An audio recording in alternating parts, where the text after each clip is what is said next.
एक गांव में एक हरिया नाम का गरीब किसान रहा करता था।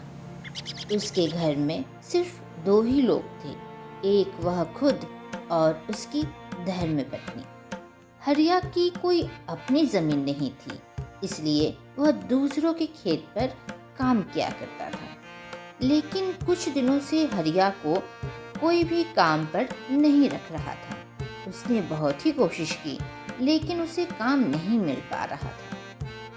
एक दिन अजी, आज भी लगता है कोई आपको काम नहीं मिला। आपके चेहरे को देखकर लग रहा है जी। क्या मैं सही कह रही हूँ ना? हाँ भगवान, सही कह रही हो। आज भी कोई काम नहीं मिला। मैंने बहुत जगह देखा, लेकिन कोई काम पर नहीं रख रहा है। पता नहीं, आजकल मेरी किस्मत खराब है। अजी, मैं तो बताना ही भूल गई कि अब घर में कुछ भी राशन नहीं है। जो भी बचा था मैंने आज दोपहर के लिए चावल बना दिया है। थोड़ा आप खा लीजिए, थोड़ा मैं खा लेती हूँ, फिर देखा जाएगा किस तरह से गुजारा होगा। अरे भगवान, मुझे तो बहुत ही बुरा लगता है तुम्हारे लिए। मैं कैसा पति हूँ? मैं तुम्हारे लिए कुछ नहीं कर पा रहा हूँ। दो वक्त की रोटी भी नहीं तुम्हें खिला पा रहा हूँ। लेकिन भगवान, तुम चिंता ना करो, मैं जरूर कुछ न कुछ कर लूंगा। भगवान, तुम तो अपना दिल मार कर रह जाती हो। तुम 2 साल से एक ही साड़ी पहन रही हो। मैं तुम्हें कुछ नहीं दे पाता हूँ। मुझे यह सोचकर बहुत ही बुरा लगता है। काश मैं कुछ कमा पाता ठीक ठाक। अजी, ठीक है, जीवन में तो दुख सुख लगा ही रहता है। अभी हम लोगों की बुरी स्थिति चल रही है, बाद में अच्छा दौर भी आएगा। आप चिंता क्यों करते हैं? चलिए, ये सब चिंताएं छोड़िए और हम लोग दोनों मिलकर खाना खा लेते हैं, ठीक है? ठीक है भगवान, तुम खाना निकालो, मैं तब तक मुंह हाथ धोकर आता हूँ।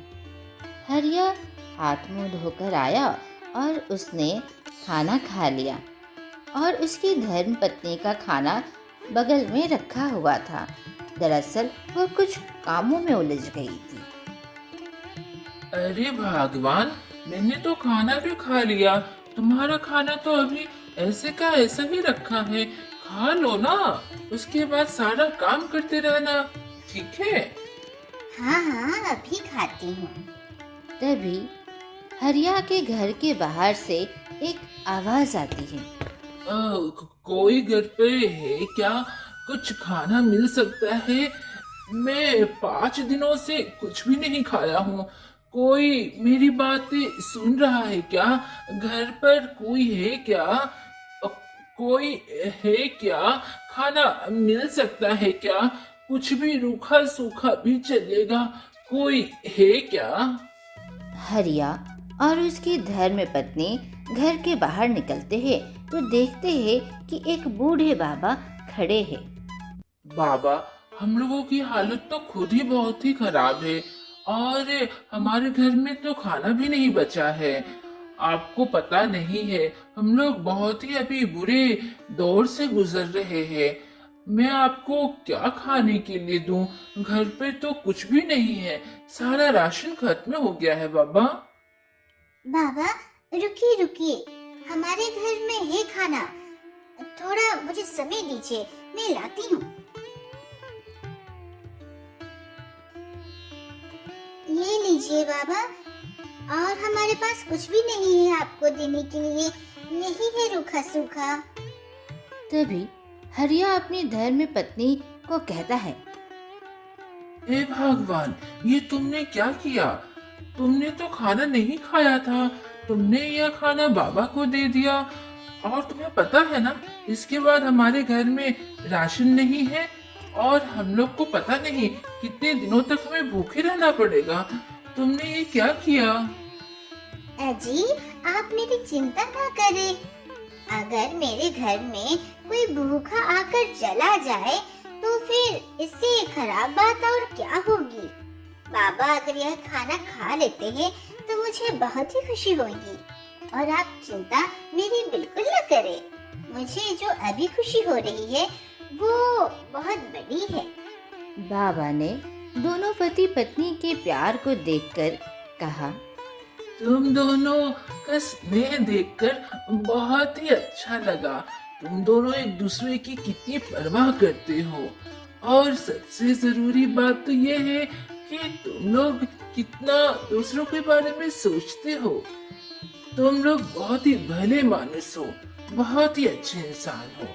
बेटे, तुम लोग कितने अच्छे हो, मैं क्या बताऊं। अभी मैं कितने घरों से होके आया, किसी ने मुझे खाना नहीं दिया, खाना तो छोड़ो पानी तक नहीं दिया, और तुम लोग अपना थाल मुझे दे रहे हो। धन्य हो।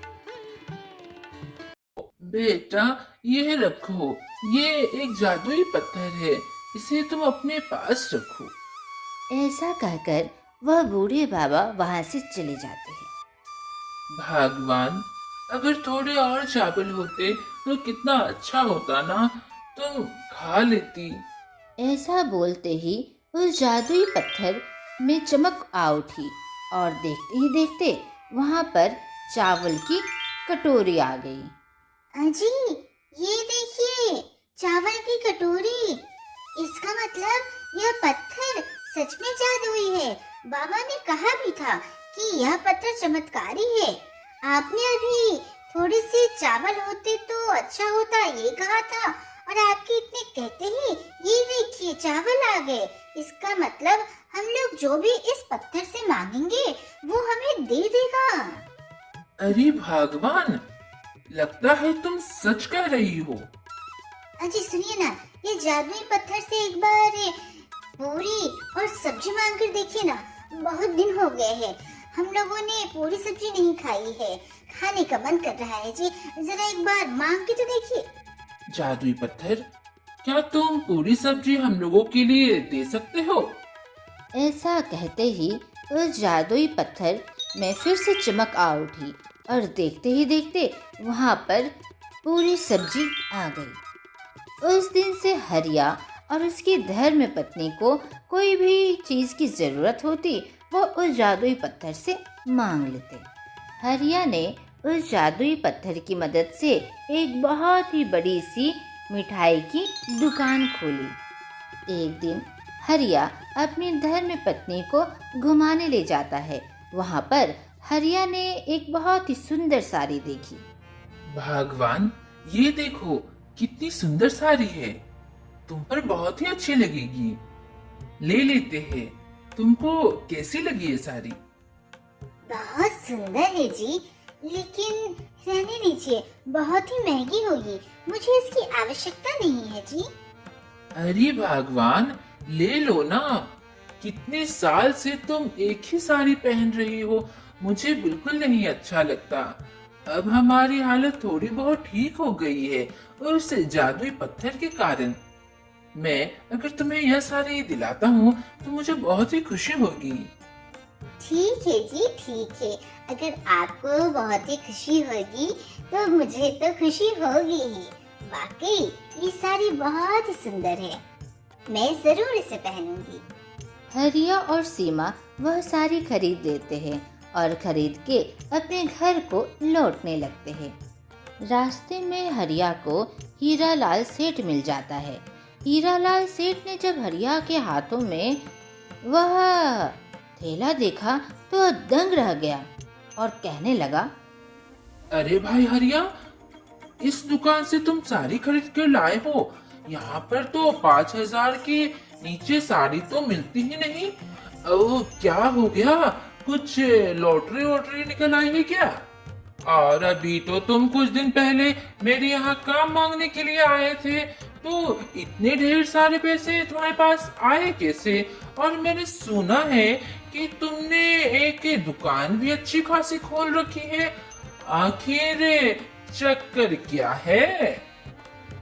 अरे कुछ नहीं सेठ जी, मुझे दूसरी जगह काम मिल गया था ना, तो इसीलिए जो पैसे जो मैंने जमा किए, तो मैंने सोचा अपनी बेबी के लिए साड़ी खरीद दूं, और उसी पैसे से मैंने दुकान भी खोला है। कुछ दिनों के बाद हरिया के यहाँ एक उसका दोस्त आता है। हरिया, अब मैंने सुना है कि तुम्हारी बहुत ही अच्छी तरक्की हो रही है। मुझे कुछ पैसे चाहिए थे। मैं 5-6 महीने में तुम्हें वापस कर दूंगा। मैं सब्जी का दुकान खोलना चाहता हूँ, और तुम्हें पता है मेरे पास अभी बहुत ही किल्लत है पैसों की। तुम कुछ मदद कर देते, उधारी दे देते तो। हाँ हाँ, क्यों नहीं, तुम चिंता क्यों करते हो? और उधारी नहीं, मैं तुम्हें ऐसे ही पैसे देता हूँ। तुमको पता है, एक के बाबा आए थे, उन्होंने मुझे एक जादुई पत्थर दिया। मैं जो कुछ मांगता हूँ वह पत्थर मुझे तुरंत दे देता है। मैं तुम्हारे लिए भी कुछ पैसे मांग लूंगा, फिर तुम्हें दे दूंगा। कल आता हूँ तुम्हें पैसे देने के लिए। इसी तरह करके हरिया के पास बहुत लोग आते मदद के लिए, और हरिया सभी लोगों की मदद करता। जब यह बात उस सेठ हीरा लाल को पता चली, तो हीरा लाल सोच में पड़ गया और मन ही मन सोचने लगा, अरे ये तो लगता है कुछ गड़बड़ घोटाला है। अभी इतना गरीब था, 1 महीने पहले मुझसे काम मांगने आया था, इसके पास कुछ पैसे नहीं थे। 1 महीने में इतने पैसे कैसे आ जाएंगे कि यह दुकान भी खोल लेगा। इतनी महंगी साड़ी अपनी पत्नी के लिए खरीद रहा था, और अब तो गांव वालों की भी मदद कर रहा है पैसे से। कुछ तो गड़बड़ है, इसका पता लगाना ही होगा मुझे। एक दिन सीमा ने अपने पति हरिया से कहा, अजी सुनते ही क्या, मुझे कुछ कहानियों की किताबें चाहिए।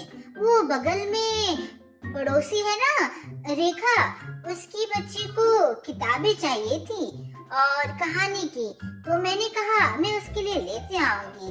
तो आप जादुई पत्थर से बोलिए ना कुछ जादुई कहानियों की किताबें दे देने के लिए।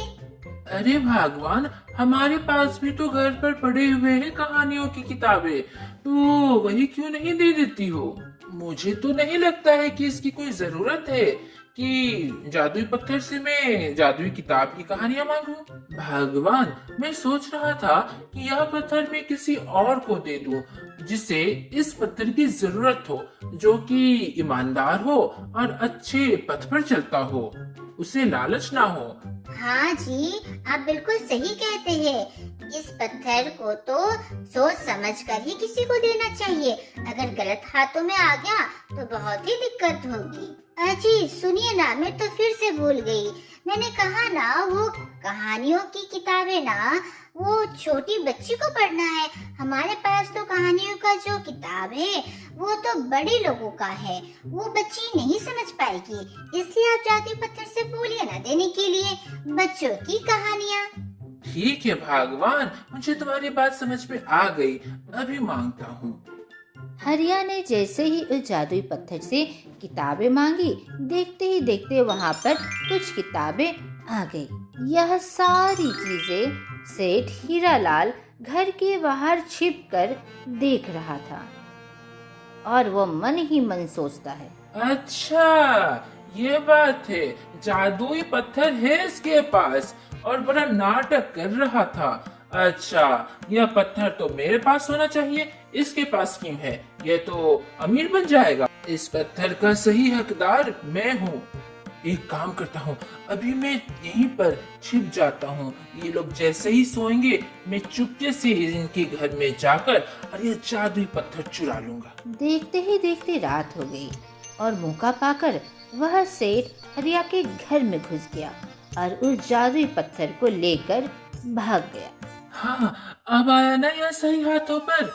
जादुई पत्थर, तुमको मेरे साथ रहना चाहिए। तुम क्या हरिया के घर में कर रहे थे? चलो चलो, ये सब फालतू की बातें छोड़ो। सुनो जादुई पत्थर, तुम मुझे बक्से भरकर सोना, हीरा और ढेर सारे नोट की गड्डी दो मुझे, जल्दी जल्दी दो। ऐसा कहते ही उस सेठ के चेहरे पर लाल लाल दाने हो गए। अरे ये क्या, बहुत जल रहा है, मेरा चेहरा बहुत जल रहा है। आखिर मुझे क्या हुआ? ओहो, बहुत ही जलन दे रहा है। और ये क्या लगता है, मेरे चेहरे पर कुछ लाल लाल दाने हो गए हैं।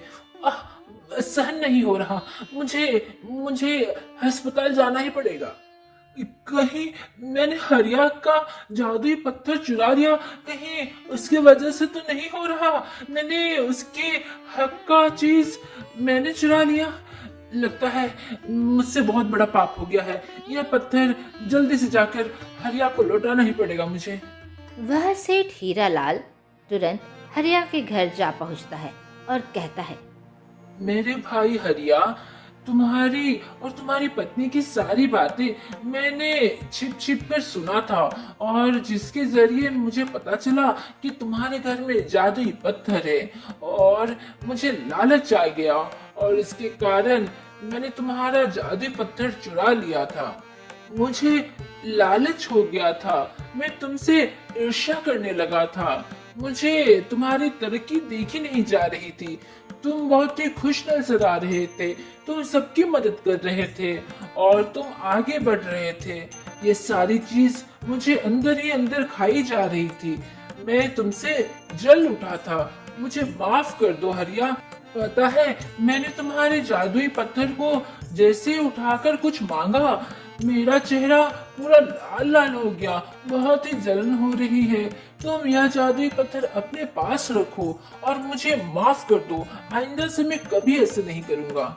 उस सेठ हीरालाल ने हरिया को वह जादुई पत्थर दे दिया और देखते ही देखते हीरालाल ठीक हो गया। सेठ जी, मुझे आपकी आंखों में सच्चाई दिख रही है।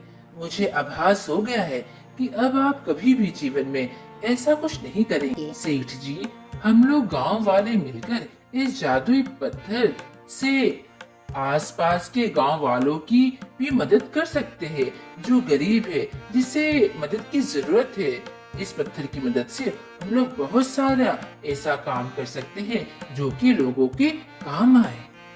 हाँ हरिया, तुम बिल्कुल सही कहते हो, हम सब गांव वाले तुम्हारे साथ हैं। तो देखा दोस्तों, आज की कहानी से हमें यह सीख मिलती है कि हमें अपना जीवन हरिया की तरह ही जीना चाहिए, क्योंकि हरिया के पास जादुई पत्थर होने के बाद भी वह सिर्फ अपने लिए नहीं बल्कि दूसरों के लिए भी सोच रहा था, दूसरों की भी मदद कर रहा था। और ये सारी चीजें हमें भी अपने जीवन में करना चाहिए।